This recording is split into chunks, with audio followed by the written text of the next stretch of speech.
This is Lottie, the tank whisperer. How many different tanks would you say you've driven in? Top of my head, well over 30. Lottie's going to show us the tank that she's driving. All these vehicles were predominantly operated by the crews that originally served with them. A lot of the guys that you actually see in front of their vehicles, that's the vehicles that they served on during the Gulf War. The people standing in front of them in the uniforms are the ones that actually drove these specific vehicles during the war. That's really cool. 24 Alpha, that's the one that I've been driving because unfortunately there is no one here to drive it. They don't have the crew for that one here today that could drive it, or last year. So okay. I've been driving. So you're the driver? I'm the driver. The honorary driver. Exactly, yeah. Nice. Which is like, it's groovy, and I like it too. CVRT, Combat Vehicle Reconnaissance Tracked, is what it stands for. Almost all of them are powered by a Jag straight 8. Almost exactly the same engine as what you find in some like early E-type Jag cars.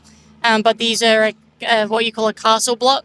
So they've just been cast a little bit different. They've got like ribbing in them, so they're a bit more beefy. They are a slack track design, as you can tell. So there's no return rollers on the top of them, which has its pros and its cons. So I believe it's 21 Alpha over there. There's pictures of it in the Gulf War. The rear idler completely broke off, and so you can do what's called a short track on these, where basically you disconnect the track, take a few links out, and you just run them straight over the road wheels. You can do that, I believe you can do it up to the third road wheel. Any less than that and you start getting a little bit, well, it's always a little bit sketchy. It's just until you can replace this stuff.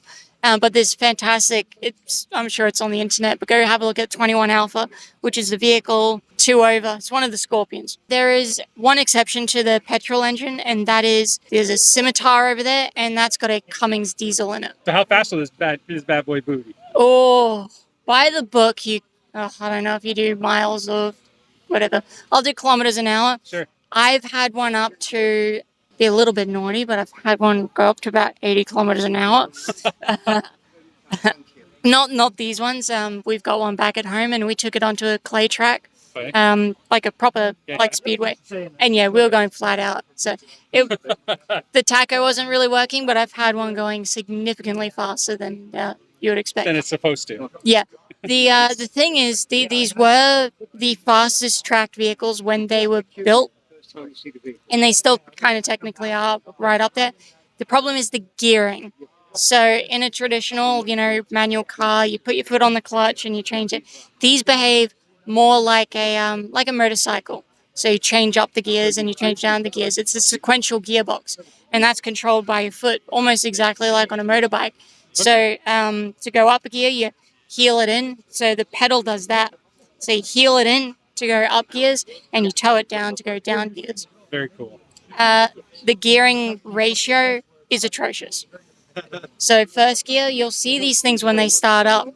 If you watch even footage from today, I'm sure you saw some of them around. If not, watch it tomorrow. You'll see these things sort of sort of jump. And that's because first gear is literally for climbing mountains. Like if you're driving in first gear, you're in some wicked terrain, like really bad stuff. Second gear is more of a liaison gear, just like getting around small little areas here, getting the turns in.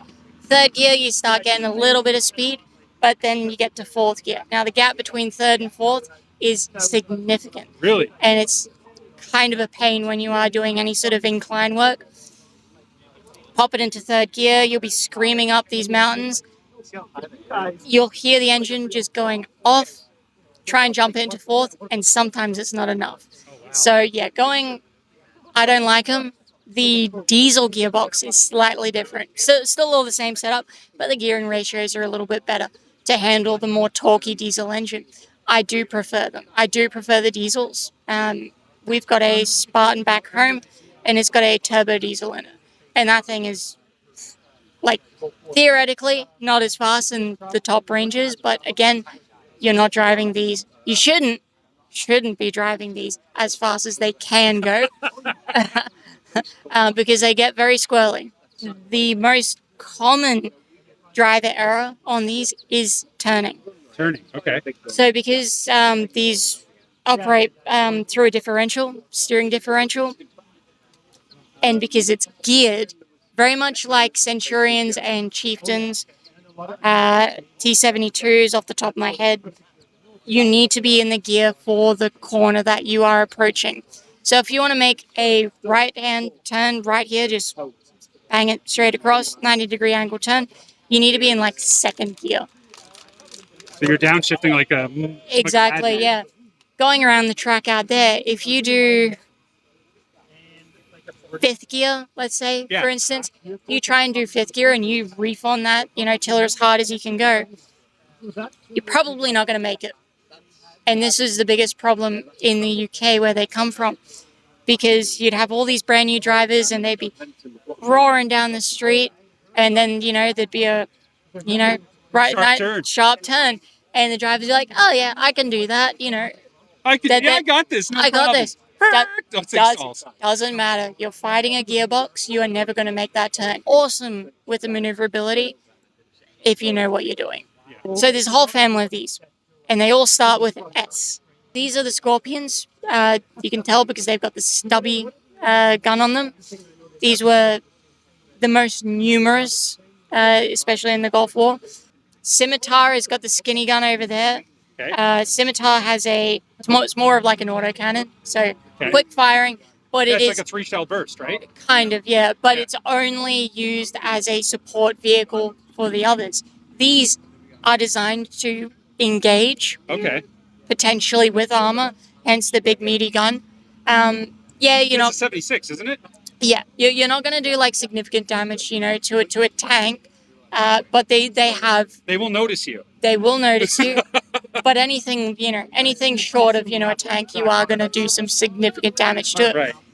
The actual tank busters are the Strikers. They are a missile carrier. Exactly the same chassis. Just different platform. And that's the one over there. You can sort of see the missiles poking up just on an angle. Yep. And the Scimitars are designed to be backup for those because they have no weapons of themselves. They're a missile launcher. You're not going to launch a $120,000 missile at a bunch of infantry. Right. Fair enough. Yeah, they did have some small arms on them, but if you're coming across something between a tank and a person, you need something with a little bump. Yeah. And that's what the Scimitars are for. Very cool. So yeah, there is also Saber, of which I believe there's a Saber over there. They look almost identical to the Scimitar. The only difference being it has a Fox turret, or the turret from a Fox armored car on it, rather than the proper turret. And they've got a sort of ring, so they had to increase the height of it because Fox turrets are quite a bit narrower as far as the silhouette goes. So they needed to raise them up just a little bit. That's the only way you can really tell the difference. That's so cool. The quickest giveaway is the side bins. So on Scimitar, you'll notice they've got very similar bins to what we've got here. Saber just has pretty much just a big, straight, long sort of box. And you can go have a look at that one later. I can walk you over. And then you've got all sorts of other sort of liaison variants. So yeah, you've got Spartan, which is your troop carrier. That's all it does, carries troops and everything else, really. Right. Samaritan, which is your ambulance. Sultan, which I believe is this one here. You're actually standing next to a setup, which is set up like command post. Yep. So this is like your forward command post. Like your fob. Yeah, but these things are really tall, so you can see just how different they are. Disappeared, everybody. Disappeared. You can't even see you with your uniform on. Oh yeah. That's crazy. That's how you know it's working. So if you can look through here, you can see just how tall they are. Yeah. And that's because, this is where all the important decisions are made until they go wrong. So you always know which one this one is. There is one missing from this collection. Actually, there's two missing from this collection. The Sultan, like I mentioned before, which looks almost identical to this, but it is the ambulance. And then there's the Samson, which is the recovery variant. All S's. All S's. Scorpion, Scimitar, Saber, Samaritan, Sultan, and Samson. I think that's it. There might be another one. I don't know. Someone will correct me. Pertaining directly to the Gulf War. You'll notice a lot of the bins on these aren't exactly factory approved. So this one doesn't actually. But the one next to it, you'll notice a lot of these bins. And they've pinched these directly off chieftains. It's real hobbled together stuff on things that were found in the back of the hangars It was a case of necessity being the mother of invention. Oh, thank you. I get to talk into it. Other than that, the stowage was quite important because during the Gulf we didn't know how long it might be before we'd get replenished. But as it turned out, our SQMS was really, really top notch. He was spectacular. At one point, he even brought out frozen chickens in the middle of the desert. We didn't know what the hell to do with it apart from defrosting it and then putting it in these side louvers here. You did not cook the chicken in there. Yeah. You guys cooked the chicken in your tank? Yeah, you lift those up and the engine's there, the cylinder head, and it's a V. So you put the chicken in there, a couple of potatoes. You got jacket potatoes and chicken. That happened once. You cooked the chicken on the engine? Yes. And it was delicious. With potatoes? We had a couple of potatoes, yes. In the middle of the desert, it was a welcome treat. Other than that, the rest of the time was just sort of like making do because this was our home. We lived on these things. We slept by the side. The night times were absolutely freezing. Too cold to really get some proper sleep. It was keeping you awake. But during the day, we had a couple of chemical monitors, and Old Spice was really good at setting the chemical monitors off. And you get a high-pitched beat. It was a nightmare because as soon as that chemical monitor went off, gas mask, NBC suit, and you're out there in sort of about 40, 50, and you're sweating like you wouldn't believe. Thought I should let the experts take over. Let's go. That's got the diesel in it. So you'll notice on the two strikers and the scimitar here, they've got the bins, and these are the bins. If you go and look at the Chieftain later, exactly the same bins. So they nicked them off Chieftain. This is purely a Gulf War mod. They didn't come out out of this with factory.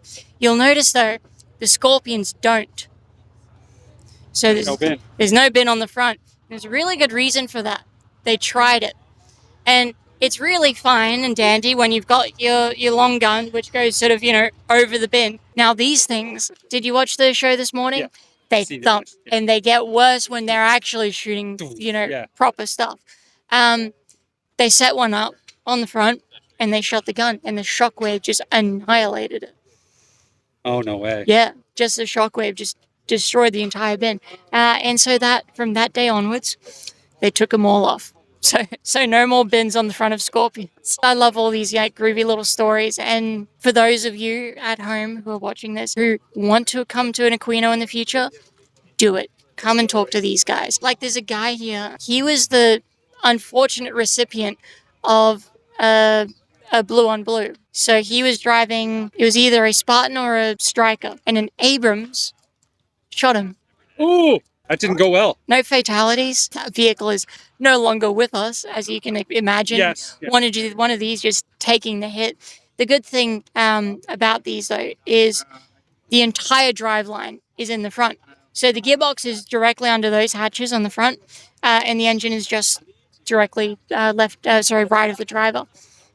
So there's a fair bit to soak up a hit like that. But yeah, the gearbox took the full brunt of an Abrams hit. So those are CVRTs. I've been driving these things for years, and again, doing some naughty stuff that you're not supposed to do. I'm sure. But you can fix them, so it's okay. And that's the thing. If you can fix it, you're allowed to break it. Yeah. My next favorite vehicle, the Ferret over there. So I've just bought one. You bought yourself a Ferret? I've now got my own Ferret, and it's back home, and that's what I'm actually doing a lot of the video on at the moment on my own YouTube.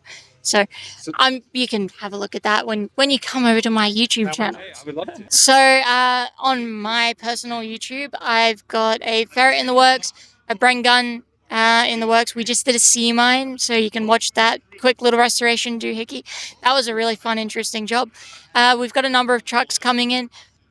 We do have tank coming in as well, but that'll be a little bit down the track. But if you really, really want to actually see how these things go together, and I'm talking full nut and bolt rebuilds, jump over Lottie the Tank Whisperer, all that doozy stuff on YouTube.